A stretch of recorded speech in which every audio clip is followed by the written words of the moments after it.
आज आपण पाहतात गेली 3 आठवडे झालं हे अधिवेशन सुरू आहे. उद्या अधिवेशन संपत आहे. महाराष्ट्रातली तमाम जनता, त्यामध्ये शेतकरी मुख्यतः, कर्मचारी वर्ग, बेरोजगार युवक या सगळ्यांनी खूप मोठी आशा या अधिवेशनाकडून ठेवलेली होती.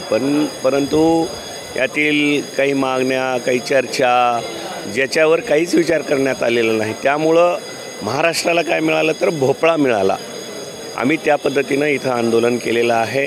महाराष्ट्राच्या जनतेला या सरकारनं ज्या निवडणुकीमध्ये संकल्पनाम्यामध्ये, वचननाम्यामध्ये जी अभिवचनं दिलेली होती ती कोणतीही पाळलेली नाहीत. हे सरकार पूर्णतः ही वचनं पाळण्यामध्ये अपयशी झालेलं आहे असं मी म्हणतो. शेतकऱ्याची घोर फसवणूक. एकीकडं सरकारमधील मंत्री, सरकारमधील आमदार हे सगळे म्हणत आहेत की आम्ही शेतकऱ्यांसाठी खूप काही केलेलं आहे. पण गेल्या 3 महिन्यातल्या 767 आत्महत्या शेतकऱ्याच्या, हे त्यांनी शेतकऱ्यासाठी काय केलं हे दाखवून देत आहेत. आणि शेतकऱ्याची कर्जमुक्ती एकमेव मुख्यमंत्री उद्धव साहेबांनी जी पहिल्याच बैठकीमध्ये 1.5 लाखाची केली होती, तसं धाडस करणारा मुख्यमंत्री आजपर्यंत महाराष्ट्राला भेटला नाही.